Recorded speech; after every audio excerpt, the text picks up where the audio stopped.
నేను అంధకాసురుణ్ణి జయించా అని శివుడు చెప్పగానే అమ్మవారు వెళ్లి ఆనందంగా తనంత తాను భర్తని ఇలా కౌగులించుకుందుట. భార్యలందరూ గుర్తుపెట్టుకోండమ్మా, అలా ఎప్పుడైనా నెలకోసారైనా చేస్తే సంసారాలన్నీ బాగుంటాయి. అది అనుకోకుండా జరగాలి. ఇవాళ ఫస్ట్ తారీఖు కదా వస్తున్నా అనకూడదు, దానికి డేట్లు ముహూర్తాలు ఉండవు. ఏదో ఒక శుభవార్త భర్త చెబుతాడు, ఆనందంగా. ఎవరికి చెబుతారండి? భార్యకి చెప్పకపోతే వెంటనే ఆనందంగా వచ్చి కౌగులించుకోవాలి, ఎవరు లేకుండా చూసుకోవాలి, మనలో మనం. ఎదిగిన పిల్లలుంటే కష్టం. అప్పుడు కౌగులించుకుంది అమ్మవారు. శివుడు కూడా చాలా ఆనందంగా రెండు చేతులతో అమ్మవారిని కౌగులించుకున్నట్ట. అప్పుడు ఆవిడ శరీరంలో పులకింతలు ఏర్పడ్డాయిట. అప్పుడే అంకురించినటువంటి ఆ పులకింతల్ని విష్ణున ఎంతో లోభంతో మళ్ళీ కావాలి, మళ్ళీ కావాలి, మళ్ళీ కావాలి. మరి దాంపత్యం నిలబడిందంటే నిలబడదా?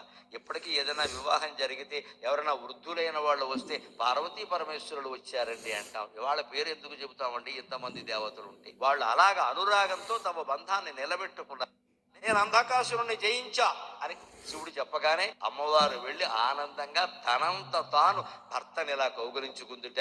భార్యలందరూ గుర్తుపెట్టుకోండమ్మా, అలా ఎప్పుడైనా నెలకోసారైనా చేస్తే సంసారాలన్నీ బాగుంటాయి.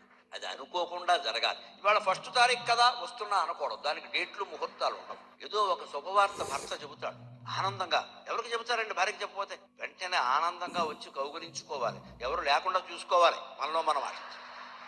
ఎదిగిన పిల్లలుంటే కష్టం. అప్పుడు కౌగులించుకుంది అమ్మవారు. శివుడు కూడా చాలా ఆనందంగా రెండు చేతులతో అమ్మవారిని కౌగులించుకున్నట్ట. అప్పుడు ఆవిడ శరీరంలో పులకింతలు ఏర్పడ్డాయిట. అప్పుడే అంకురించినటువంటి ఆ పులకింతల్ని విష్ణున ఎంతో లోభంతో మళ్ళీ కావాలి, మళ్ళీ కావాలి, మళ్ళీ కావాలి. మరి దాంపత్యం నిలబడిందంటే నిలబడదా? ఇప్పటికీ ఏదైనా వివాహం జరిగితే ఎవరైనా వృద్ధులైన వాళ్ళు వస్తే పార్వతీ పరమేశ్వరులు వచ్చారండి అంటాం. వాళ్ళ పేరు ఎందుకు చెబుతామండి? ఇంతమంది దేవతలు ఉంటే వాళ్ళు అలాగా అనురాగంతో తమ బంధాన్ని నిలబెట్టుకున్నారు.